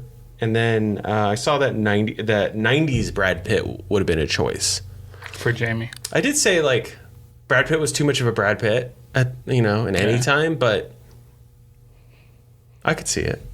Like Seven. Yeah. That Brad Pitt. Yeah. Meet Joe Black. Love Meet Joe Black. And then Frankie's mom, Laura Linney, will always be getting those jobs. Nicole Kidman, and then 90s Meryl Streep. Frankie's dad, Ed Harris, from Apollo 13, Truman Show, The Rock. Have you ever watched that movie? Nicolas Cage? No. No? No. Nicolas Cage. Sean Connery, where the prisoners, the tourists are held hostage by Marines on Alcatraz. No. Bro, you gotta watch that like immediately. Is it that Good? I mean, Sean Connery. I fuck with Sean Connery. And this is like Nicolas Cage, like the height of his Face fame. Off, same year around that time. So good. And then J.K. Simmons, always great in everything he does with Flash, for sure. Spider-Man, whatever. I can see him. Yeah, I added. They had someone else for the 90s choice, but I added Ed O'Neill, who's from Married with Children or Modern Family. I love him. I love that man. Yeah. And then Henry Acevedo, Pedro Pascal, Michael Trevino, who's from Vampire Diaries, or Roswell, and then Benjamin Bratt for the 90s choice. So those are the fan castings. I know, it was kind of quick in reading them off, but again, we'll show you the image. Here it is again. There you go. I don't know if I'm going to show all of them in one thing, but maybe I don't know. We'll see. Anyone that was coming to mind for you? No. I was living this book, so I really wasn't thinking. Okay. I was Frankie. I Picture of me. I am Frankie. With that said, this book explores women in war and the erasure of their service, how trauma reshapes friendships and identities, the role of family expectations, and defining duty, and, as I said before, romantic subplots. Are they necessary? Are they a distraction? What it may be. Guys, we can't recommend this book enough. Yeah, it was a really good read. Yeah. I am going to be reading more Kristin Hannah. She made a fan of me off of this book. Very well written. I know that The Great Alone has been recommended to me a ton. Both my sisters, or two of my sisters, I should say, two of my sisters have read Nightingale. One really liked it. Cheyenne did not. But I look forward to the rest of Kristin's books. Anything to say before we go into the spoiler zone? No, let's jump in. No, we want to get there, guys. Yeah, we yeah. want There's a to lot to get unpack. there. There's a lot to unpack here. A lot to go. So, with that said, spoiler zone is starting now. Now. I know you're chomping at the bit. Go for it. Although it didn't happen, at the end of the book, it's implied that her and Jamie... You motherfucker, you went for the most. You went for the last line of the book spoiler. I thought you were going to start maybe before that. No. I want to go for what pissed me off the most. To be fair though, that does...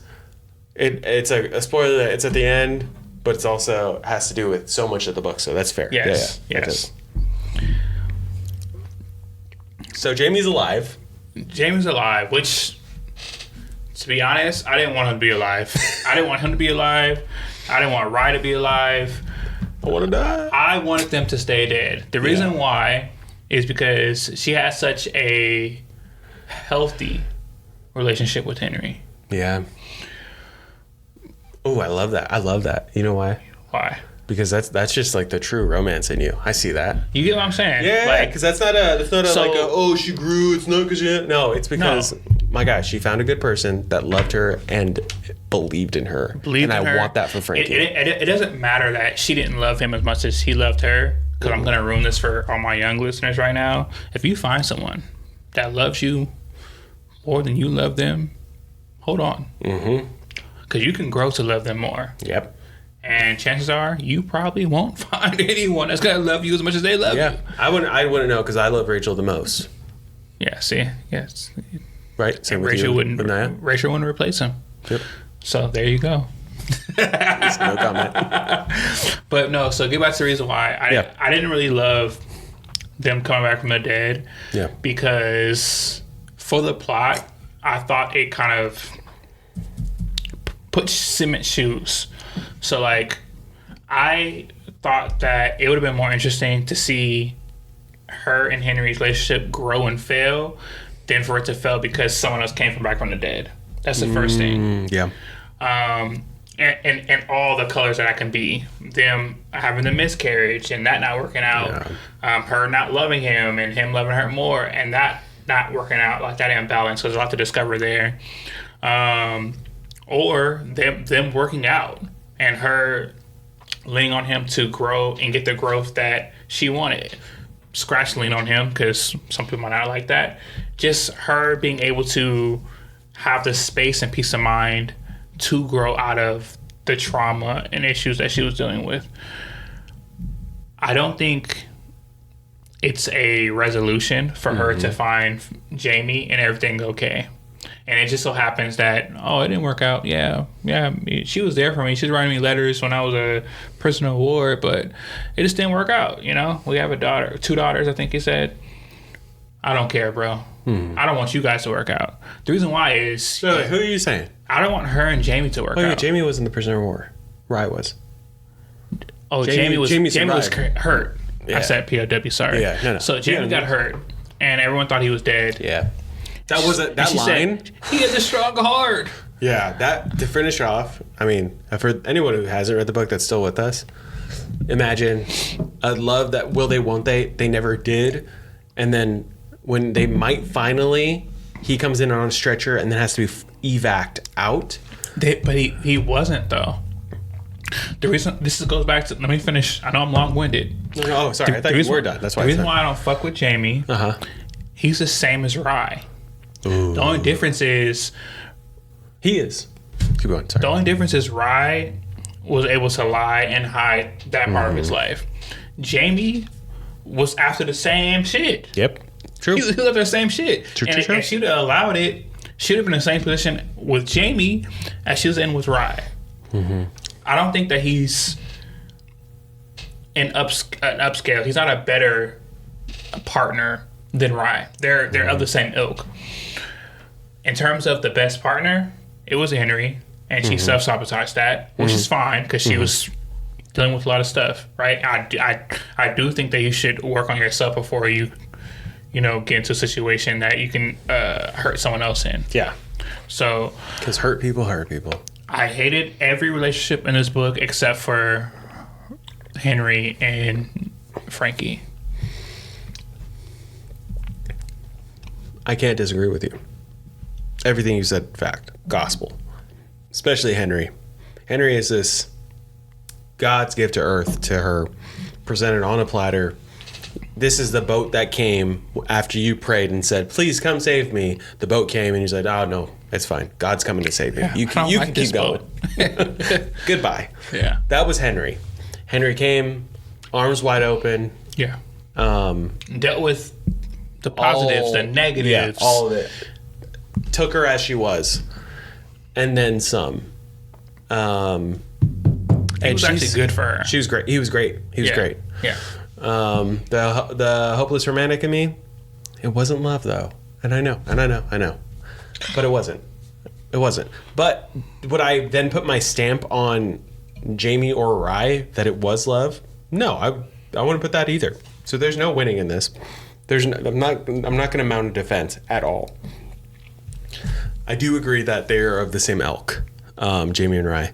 The thing that's so damning about Rye is that he was such a piece of shit after the war. We didn't get to see that with Jamie, specifically with her. And, you know, if the book continued and we found out more, I wouldn't be surprised, because if anything that this book has shined light on is the effects of war and the trauma and the consequences of such. But we just don't know that with Jamie. So that's the only, like, if you very asterisk next to it, benefit that he has over Rye, was that we know how Rye is. We know how deep he took it. That the fact that when she was at the hospital and they said, oh, Callahan, or not Callahan, that's Jamie's last name, Walsh on floor 4, and then there's the line that says, I went to the fourth floor without thinking about what floor that was. And it was just like, as a reader, like, I thought morgue or something, like, oh, they're dying or something, which is dumb. That's not where it's going to be. But then labor and delivery, to find out that, oh, his wife was having another baby. He proposed to you when he already had a pregnant wife. He's been lying this whole time. The lying, I get you.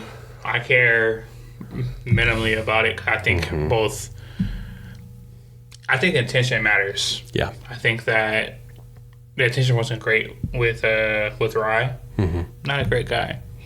It was lust on both ends. For Jamie, he didn't lie per se. He just didn't give a fuck. He was actually honest from the get. But it doesn't make it better. No, it doesn't. I'm not saying that either. No, I'm not saying that either. And so that's my thing, is that their relationship wasn't better because he was honest. Now, where it does get points is that how it was written, there was a mutual love there. Yeah. How Rye and Frankie were written, there was a mutual lust there. Yeah. And so from the beginning, from the hotel, like when he just shows up, he's like, I shouldn't have come. I'm just like, oh man, you're just really wanting to make it happen. Yeah.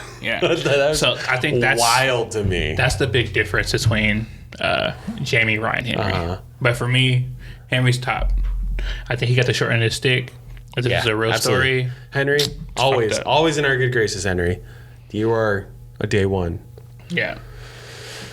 Yeah. I have more spoilers. Yeah, go ahead. I'm good. No, I'm good. Okay. This really affected me. It's probably my favorite part of the book. I'm not gonna say I don't know. I do think it's because I personally have an affinity to it. But like the build up is probably one of the best build ups of a book I've ever read. Because it's not like you would think like the build up happens because of the war. No, it's all interpersonal and internal things going on with Frankie. Oh, and I think I do know what you're gonna say. When she broke, I broke. When she was calling, she called her friends. This is chapter 22, and she's like, "I need help." Yeah.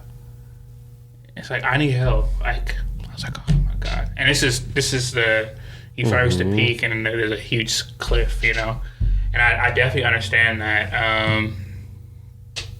because I'm that kind of person. I'll just let the pressure build and build and build and build until something happens. Not always great. Not always a great thing to do, you know. I felt a lot. Yeah. I feel a lot about that. I think it's the best part of the book because that mindset, that mind frame, that space that you're in when you do reach out it's kind of like being in a really bad depression. You can find a way out, but it doesn't leave you. Mm-hmm. No, never. You know, it doesn't leave you. It kind of defines you going forward. So even when she has a resolution and she finds her path in life, she moves to Montana, she starts the ranch and helps other people heal, other women, and, you know, heal. Oh. Which could have been a book on its own. Could have been a book on its own. Sorry. There's 3 different books in this one book. Absolutely. Right? You have the Frankie up until the war. You got which I would say Frankie up until the war and after the war coming home. Yeah. The Frankie after she comes home up until the Montana and then the Montana and after. Yeah. It was like 3 separate books. Absolutely. But I cared less about that resolution with like her moves to Montana and finding her path and stuff like that because it felt too quick. I wanted more. Yeah, like yeah, it was like, okay, let me throw this in, and I felt less about that. I think that her realization that she had to deal with the problem that she let grow and build, and some of them she had no control over, but it's still her life. I think that is such a more impactful space because everyone I know is in that space. Everyone. And I always think like how crazy it is that how everyone needs help and we all need each other. But how do you need help infinitely? Like, you know, like you would think there would become a point or a time or a position where we all just help each other. But no, it's an infinite void to fill. Yeah. So I think that that's like the second part that I really wanted to go over. Mainly one, because I have 2 very close feelings about it. One, I love it. I think it's great. It's my favorite part of the book. The other part is like on an intellectual level. Why is everyone in that space? You know, like everyone's in that space. You can be rich as fuck and be calling out for help. Yeah. Yeah, that's not always because you know, you're poor or something. So it's interesting. We'd kind of touched on this, but this other spoiler that I want to get to was that Frankie's dad fucking told everyone that she was studying abroad. Yeah. While she was in Vietnam. Was in Florence? Yeah, was in Florence. Yeah. So not only were people saying to her, women aren't in Vietnam, they didn't serve in Vietnam. You didn't see what you saw. You didn't experience what you saw. But they were saying, how was your trip? How was studying abroad? How was your vacation? They had assumed that you were, you know, eating gelato or bonbons and relaxing, you know, poolside, while in reality you were stitching soldiers' intestines back in and watching them die, you know. The fury, the absolute fury that she felt, and I felt through her by proxy, by hearing that, and then that there was like not a resolution, and there was no immediate resolution. Because like you find that out in a movie, modern time, you get an answer. The person gets checked right there. Yeah. People will get a realization. No, when she tried correcting this, she got called crazy. She was like basically hospitalized. She was shut out. Everything. Yeah, like life happened to her, and at a certain point, if you don't take the will, you start to let life happen to you too. You know, and that's what ultimately ended her up in the psychiatric hospital. Yeah, was that she there's the uncontrollable part of life that's happening, but then the part of life that she can control, she's like, get out of hand. Yeah. Both those two things can't be out of whack. One thing I thought that was very real life was like the resolution and non-resolution that she had with her parents. Yeah. Mostly her dad. Because I think that's sometimes you have a difference of opinion and you just kind of have to roll with the punches. Yeah. Although I did like at the end, they're at the wall and he's saying like, oh, I should have honored you. I should have, that's great. Happening a bit late, but yeah, it's great. But I actually enjoyed him staying firm in his stance because I think that someone like, this is a high level view of kind of what's going on. She really not discovered, but in this book, she really put a flashlight on the flaws of men and women. So, and the strength, right? So for the flaws of men, pride, like with her dad, right? Her dad had so much pride and like... And shame. Right? Her family's history. Well, if you mix pride and shame, the real problem is ego. Yeah. Right? Absolutely. So I think that with her dad, I would say ego is probably the biggest thing that he had to deal with, which is a very male thing, right? I'm not saying women don't deal with all these things. They do. But people usually attribute issues with these things to men. And so I think that she did a great job at drawing that out with the stuff that she did with her dad. Not just like Frankie, her dad, but also her brother, her dad, her mom, her dad. Like her dad's relationship with the world was very interesting because it showed different parts of flaws, and then the men. So Henry, Jamie, Rye, flaws, right? Lust, lying. Trust was a big one. So although throughout the book they have this like running line of like not trusting men in certain spaces, there's these men that ultimately fucking lied to her. Yeah. But they didn't lie about one thing, like that you can trust me. I'm not gonna let anything happen to you, kind of thing, right? And so, because at that time I wasn't sure. I'm reading the book. I'm like, damn, she left her room. She's by herself. Is something gonna happen to her? I don't want to read that. But ultimately, like, no. In one instance, Jane was there, walked her back to her room. And another instance, Rye's there. She meets him at the club, right? And like, it's this is like a reoccurring thing. So there's a lot of different like high level interactions that have to do with like the positives and negatives of dealing with male and female, right? Even on the female side, my favorite character in the book, other than Frankie, because obviously you get more information about Frankie, probably Barb. Barb actually wasn't her number one at first. Ethel. Absolutely. Barb was actually the person that she feared. Right. Well, that was me in every grade. Every not every friend I've had. You. What? Not because you're black, I promise. But there's so many times that like my friend the person that ended up being my friend in certain classes or whatever it was the person on day one that I was like, not sure. So I'm a bad judge of character because that's how I felt. With you from the beginning, I was like, oh, Cristiano, super interesting person. I want to get to know him.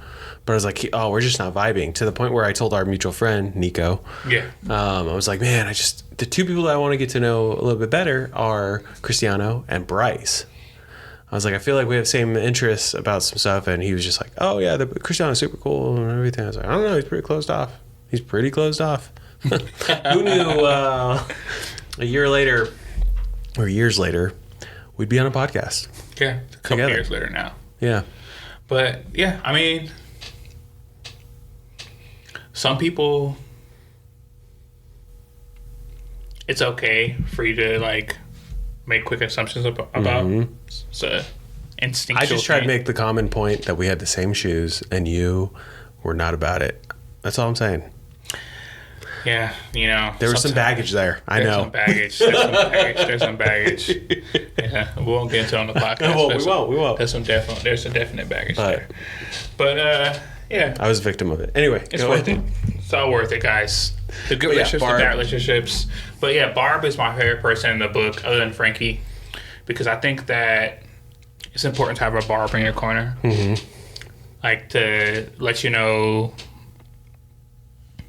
hey, you're not being yourself in this. Or I know something's wrong. Don't lie to me. Or how can I help? Just tell me what to do. I'm your best friend. Mm-hmm. I'm not going to leave you in the shits. You know? There is I like also that that both played particular roles for her, but also were interchangeable because she knew Ethel would not be okay with her being with Jamie or Rye. Yeah, period. She's like, no bullshit. But because of Barb, she went for Rye because Barb was like, Barb's like, you only get one life. Yeah, you do it. Life's short over here. And that's the whole thing of like, oh, a good friend, like the saying, like a good friend would have your back, like would pick you up from the jail. Your best friend would be the one who's sitting next to you in the jail. Bullshit. I want both friends. It waxes and wanes. Exactly. Yeah. Exactly. Yeah. Different circumstances. A great friend would tell me definitely not to hit the dude over the head with like a crowbar. You know, I don't want to be in jail for that. But a great friend would also be there for like a, you know, insert, I was going to say joyride, but that's also a bad thing. Don't do that, guys. But for whatever, you know, a fun night out. Yeah. But I did like how Barb and Ethel were there for, you know, the different circumstances and in a united front, too. Yeah, they were definitely united. They were great friends to read. While going through their own shit. While going through their own stuff. For Barb and Ethel, Barb less so. Most of the stuff that she went through that you read happens in war. Mm-hmm. Post-war, it's not so much because she goes back to her family's horse ranch and, you know, life's chill. She meets a guy. Gets pregnant. Married, gets pregnant. Mm-hmm. For Barb, she's trying to find her way. She's dealing with the loss of her brother. Which at first her brother's not dead. Sorry, she's dealing with her brother being radicalized. Yeah, and then losing her brother, and then kind of like following the same pathway and trying to, you know, understanding the point of view that her brother had actually wasn't so radical. What he's fighting for makes sense, but this is the way that I think he should do it. Yeah, right? And so. She also gets her friends to do it. Mm-hmm. That's one thing I think they could have spent more time. Kristin, could have spent more time weeding through was the time frame was so racially charged. Yeah. The fact that these friends were interracial it added another layer. Probably a lot more. You could have sprinkled it in a little bit more, where I did almost expect there to be like some sort of distinct. Anything distance like, between the fact they spent so much time together in different spaces and it was kind of interesting because at that time it's noticed. Yeah, you know, like it's definitely gonna be a topic of conversation. Like, oh, you guys are best friends, the three of you. Like how? You know, how did you feel? And this isn't because you're you need to be a voice of experience from it. But do you think that plays into the fact of... Do you think it's more so Kristin bringing up the point about Barb's afro so many times? Or do you think it's Frank... Or do you think it's a writing point because Frankie would have brought that up that many times? Because I just noticed the shine of which Barb's afro looks so-and-so. I was like, you always got to talk about the hair. So for me, I think it's more Kristin. The reason why is because... once you're integrated, you're integrated. Like novel things don't last long, you know, and like an afro is pretty novel until you are around someone with the afro for a long period of time, and it's just like, oh, it's cool. Yeah, I have my friend with cool hair. You know, hair. like, yeah, it is what it is. Like, so that part seems more about Kristin, the author, versus Frankie, because her and Frankie are so close. I don't think that would have ever like maybe early when I first met each other, but later on, like, no, I don't think it's a thing. I don't think that it doesn't matter. It's not something you bring up, even like in description. Yeah. You know. Yeah, and that's just from understanding how people integrate into each other's lives, right? So that part is more author based than character based to me. I'm guessing you're third. You said Frankie, Barb. I'm guessing 3 is Henry. Yeah. I think Henry's a cool character. It's between Henry. Ethel. No, because Ethel and Barb are interchangeable. Yeah, okay. I'll put that. We'll say that they're a pair then. Ethel and Barb are interchangeable. So for third, in terms of like reading the character, probably her mom, because you get so many pieces of that. Like there's like a clashing and then like a melding. You do get a like melding, a loving. I think that you get a good arc lot with her. Yeah, you see a lot with the mom. But then she's still her. Like, I fuck with her mom's attitude of, like, I had a stroke, this and that happened, but, like, I'm still me, you know? Yeah. Like, I think that for people that I've known people, like a lot of other people, I've known people that, like, that passed away, and one thing that really mattered to me as a person that watched them pass away was that they were able to stay them into the very end. It's a very underrated characteristic, because under pressure, people change. Yeah. So if you have people in your life that you notice they're like, man, this person's, doesn't matter what the fuck is going on. They have the same aptitude and attitude. You just can't change them, you know? Laughing in the wrong situations, whatever it is. I think those people are pretty special, because most people are trying to situation please, people please, find the best way through that's comfortable. And then these people, these small amount of people, are just living. You know, so, and I think that her mom was the closest to that in the whole book. True, all the way through. Do you almost wish that I don't know how to say this. I'm just gonna say what I was thinking. Do you not almost wish that the dad died the way like he felt like the whole way through? It's not like it would have made it for an exact better story, but I'm just like, that feeling would have been a little different had the mom had her like character arc be like, he was wrong, or I am proud of you at that point, and the dad, you know, because almost all the guys, I didn't give a fuck about like the later arcs. I love the character development, the character depth of the male characters. I could have did without all the resolution arcs. For them. Like, I didn't care about Jamie. I didn't care about Rye. I didn't care about the dad. He was the one guy that I was apart from Henry that I wanted. I was like, you know what? I'd actually be okay if you came back, because she was saying that she was in one of the groups.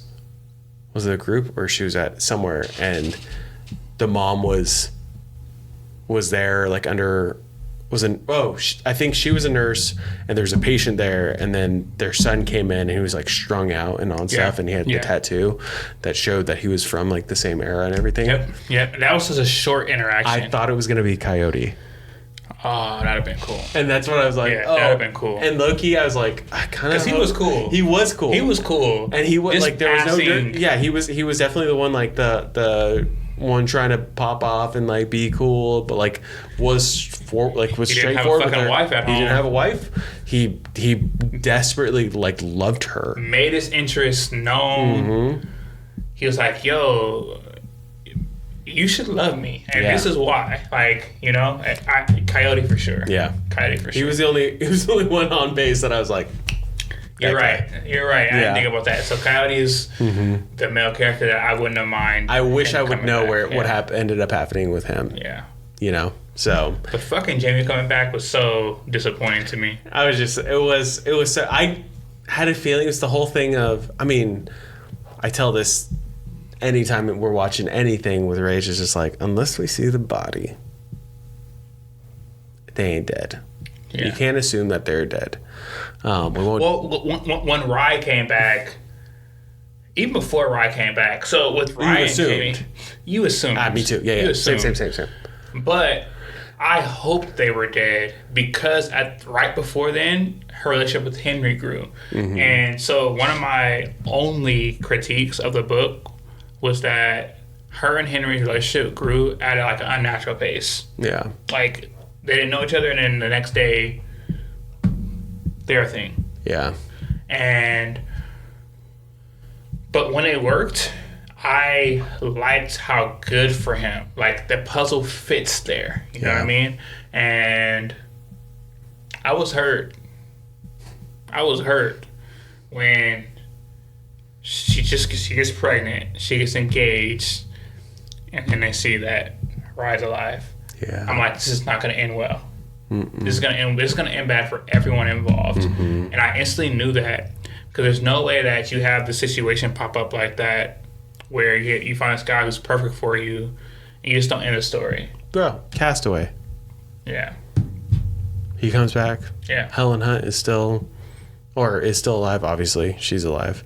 But come to find out, married, has a couple kids. Yeah. And you're like, as much as I want this to work out, life goes on. Yeah. So by the time Rye came back, I didn't give a fuck about him.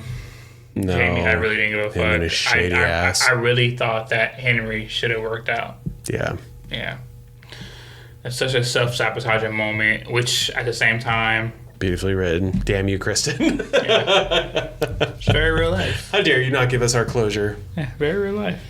That's but then true. he does. He comes around with his new wife and daughter. Or I think it's a daughter. Is it daughter? Yeah, daughter and then son. Yeah. Which I didn't like that. Yeah. Don't bring your exes around. No. Dirty. Anyway, any other spoilers that you want to talk about before we close this thing out? There's so much more, but let's close it out. I want them to read the book. Yeah, guys. Read the book, guys. If you're at this point, know that even though we've explained it and all these ups and downs, it will still be a great ride for you. I couldn't express how invested I was in Frankie's story. I told this guy about this book, and to be honest, like I said before, this is what's this categorized as? Historical drama. So something new turf for us together reading. And I didn't know how it was going to go. We hadn't talked before this. I didn't get his take on how he felt about the book at all. Honestly, when we hit record was the first time we shared with one another, apart from me telling him we should do it. So he knew I liked it. But this is definitely going to be up there for one of my favorite books. Yeah, for sure. Yeah, just because of... It is so much. It's it's really good. This is really good. We could have did it in parts. We could have did like a Vietnam episode. Yeah. Post-Vietnam episode. There's a lot. Really. Yeah. Truly. So, it might be one we revisit. We could revisit down the road and bring people on and get their experience. Come through. Yeah. Yeah. Be an author guest. I have a lot of questions. Why Jamie? Why Jamie? Why Rye? Also, well, no, you wrote this well, because I've definitely seen this. I've never understood it. And I know it's because of the time. Bro, I never would call my sister doll. I would never... how close Frankie and her brother are it's just one of those things where... What was that? Was it Folgers that had that commercial where everyone's like, y'all are too close? Yeah. You're giving me the ick with this. Maybe it's a time frame thing. It has to be a time frame. I know it's like a time frame thing because I've seen that thing that done before. Yeah. But the way she just talked about going to the beach with her brother all the time and in that way and like how much of a... Yeah. I come from a big family too. All of us really close in age. No, bro. No. They would swing on me if I called them that. Yeah. So... That was my last tidbit. Besides, read the book. Enjoy. Please read the book. You guys will enjoy this. This is a easy recommendation. Yeah, easy recommendation. I'm excited to read her other books. Because like the one about the friends, what's it called? No, that's another one. That's a different. That's a different one. Don't quote that. Don't read that. Frederick, we're gonna get to your book too, though. Yes. That is gonna be one. No, her other one was Nightingale. Nightingale was the one that you saw I know a ton of reviews. Yeah. So Nightingale And The Great Alone, I've heard so much about, and then The Four Winds as well. Okay. I see those ones all the time. So we got more coming up, guys. We do. Nightingale was 2015. I would have put money on the fact that it came out last year because of how much it is on Book Talk and on Instagram. But The Women coming out last year in 2024. I was happy we got the newest book. Yeah. I mean, by the looks of it, maybe she has another one cooking. Yeah. Maybe for we sure, can get on the arc. Yeah. That'd be cool. Yeah. I would definitely love that because became a fan of your writing, Kristin. But all right, guys. Thanks for checking in with us. This has been the Margins Podcast. Yeah, Mitch never called back. Yeah, fuck that guy. You'll hear about this, Mitch. Yeah, you will. Count your days, bro. Count your days. Yeah. I have to call Jake after this and apologize. Yeah. I'm wondering how that plays out. Be good. He'll be good. He's a good guy. Yeah, but for that reason, maybe he... But thank you guys for tuning in. We'll see you guys next week. Next week. Gonna be an exciting one. Ooh, yes, it is. All right. Red Rising. Red Rising. Red Rising. Red Rising. With friends. Sic Leonis. Oh, we got to figure that out. We will. Next week. Next week, guys.